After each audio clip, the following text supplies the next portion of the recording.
Ok. Ahora vamos a resolver el ejemplo 421, que dice lo siguiente. Un esquiador, en la figura 4-34, se observa la imagen de un esquiador que apenas ha comenzado a descender una pendiente. Suponiendo que el coeficiente de fricción cinética es 0.10, calcule, inciso A, su aceleración, e inciso B, la rapidez que alcanza después de 4 segundos.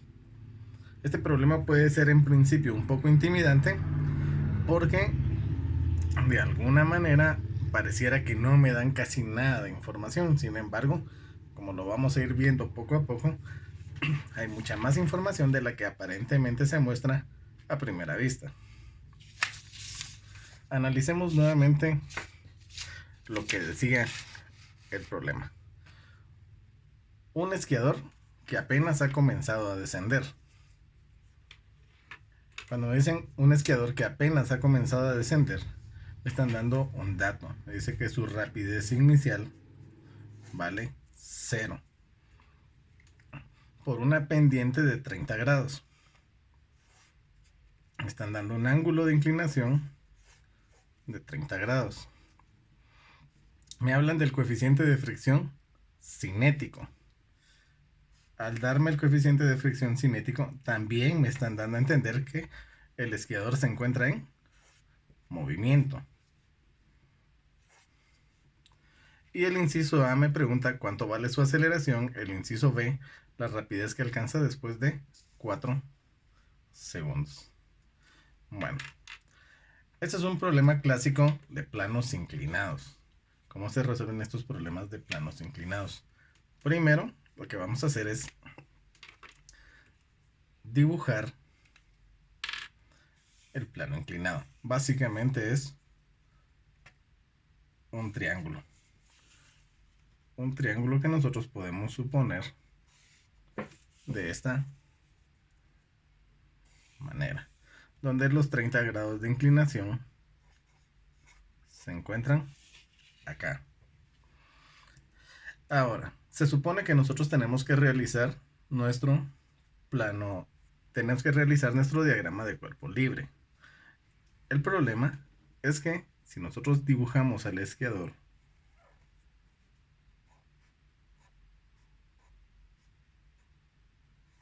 acá, nos vamos a dar cuenta que su movimiento va en esta dirección. Entonces, dibujar el plano dibujar su diagrama de cuerpo libre va a presentar ciertas complicaciones. Lo que podríamos pensar inicialmente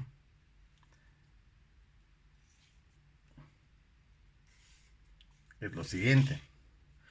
Aquí está el peso,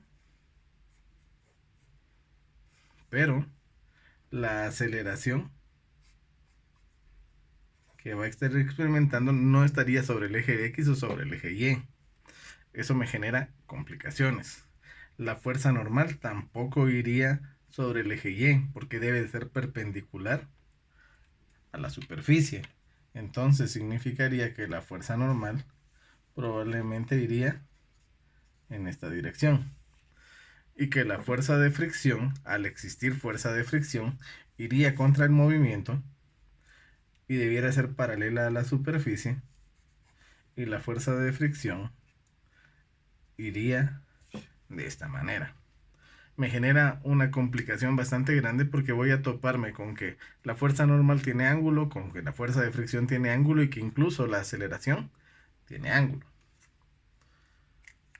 Para resolver estos problemas, lo que me ofrecen es una estrategia. La estrategia es la siguiente. Conservo mi plano inclinado.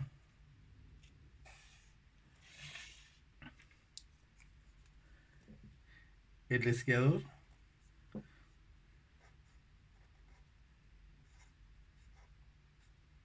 sigue estando en esta posición, pero lo que me sugieren es lo siguiente. Cuando tengo un plano inclinado, lo mejor es inclinar el diagrama de cuerpo libre.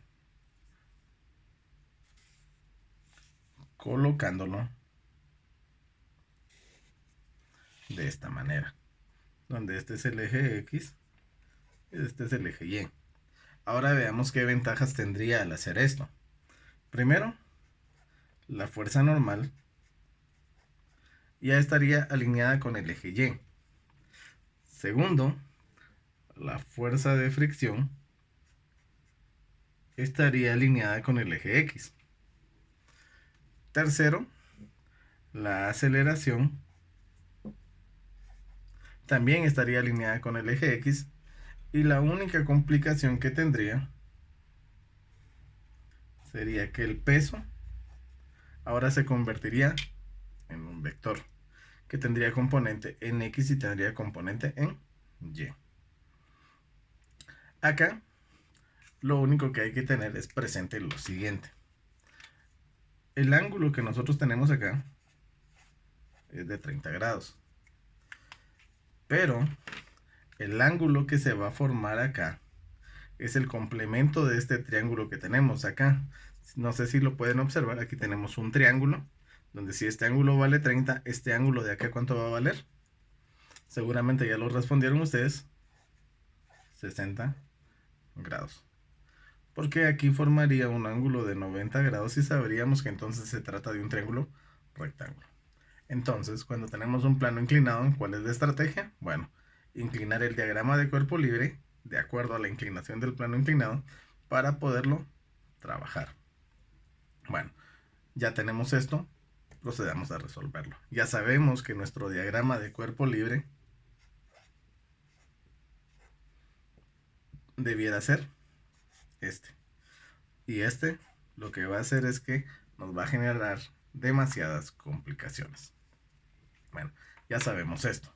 Estamos hablando de fricción. Nuevamente, sabemos que si tenemos fricción, el lugar por donde nosotros tenemos que comenzar es realizando sumatoria de fuerzas en Y igual a masa por aceleración en Y.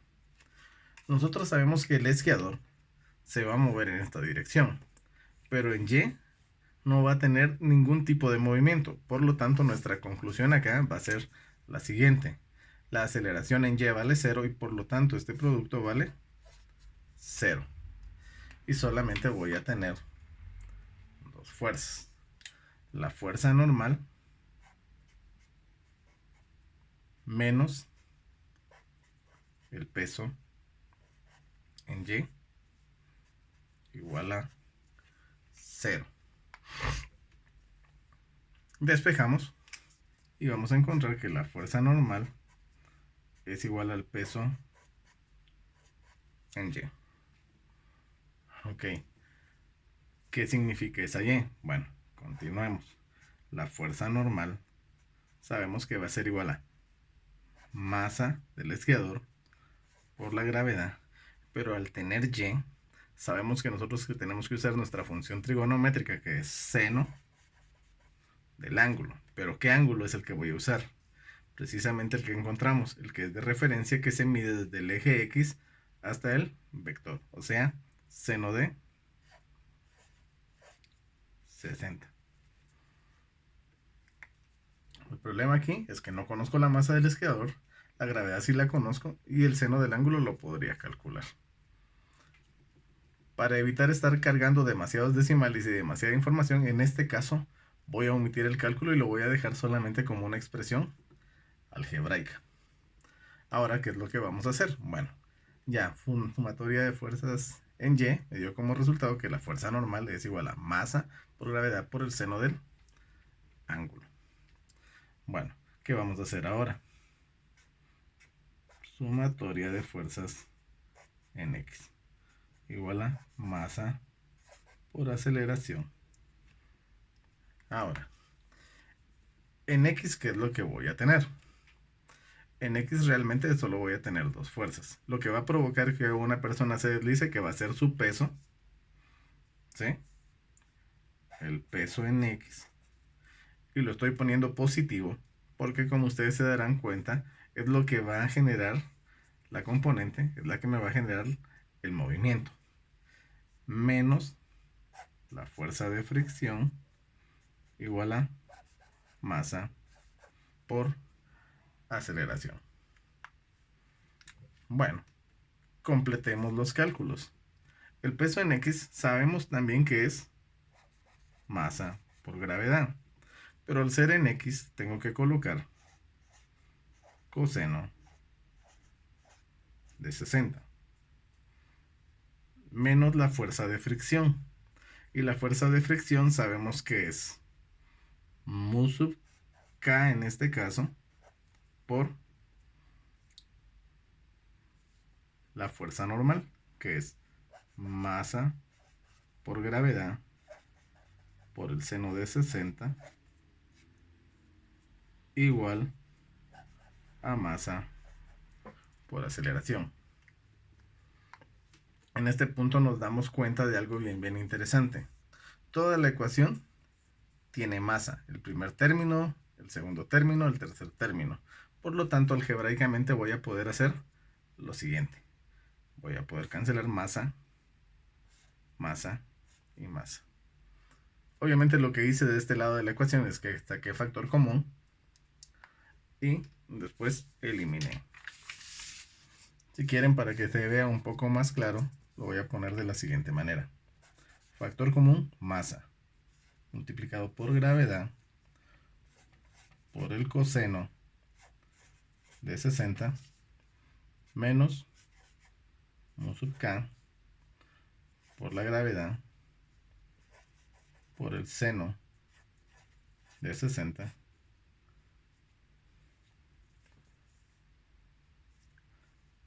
todo esto igual a masa por aceleración. Ya sea que esta masa que está multiplicando pase a dividir o que esta masa que está multiplicando pase a dividir, lo que va a suceder es que se va a cancelar la masa. Y me va a quedar que la aceleración simplemente es el resultado de multiplicar 9.8 por el coseno de 60 menos 0.10 por 9.8 por el seno de 60. Por lo tanto, la aceleración sería toda esta expresión, al ser lineal, es decir, no está expresada en forma de fracciones, lo puedo escribir en una sola línea. 9.8 por coseno de 60 menos 0.1 por 9.8 seno de 60, y nos da como resultado 4.0513 metros sobre segundo al cuadrado. Y esta es la respuesta del inciso A. Si bien esta respuesta la puedo seguir, la puedo redondear a 4.05, como en el inciso B depende de la aceleración, entonces lo que voy a seguir es siguiendo manejándola con 4 decimales para que la exactitud que nosotros alcancemos pues sea la ideal. El inciso B me pregunta, ¿cuánto es su rapidez? Su rapidez final. Después de 4 segundos. Después de un tiempo de 4 segundos. Si sabemos que la rapidez inicial, dato del problema, es 0 y que la aceleración es igual a 4.0513 metros sobre segundo al cuadrado. Para el inciso B, ya no es dinámica, regresamos a cinemática. Me están preguntando cuánto vale la rapidez final, dado estos valores que tenemos acá. Para ello tenemos que recordar nuestra siguiente fórmula. Velocidad final o rapidez final es igual a la rapidez inicial más la aceleración por el tiempo. Sabiendo que la rapidez inicial vale 0, nosotros nos limitamos a averiguar cuánto vale la rapidez final, que es igual a multiplicar la aceleración, que es 4.0513 por 4. La rapidez final, 4.0513 por 4, me va a dar 16.2052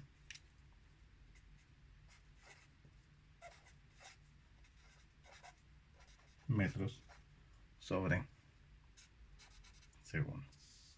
Y concluyendo, nuestra respuesta para el inciso A, la aceleración es igual a 4.05 metros sobre segundo al cuadrado, y la respuesta del inciso B es la rapidez final es igual a 16.21 metros sobre segundo.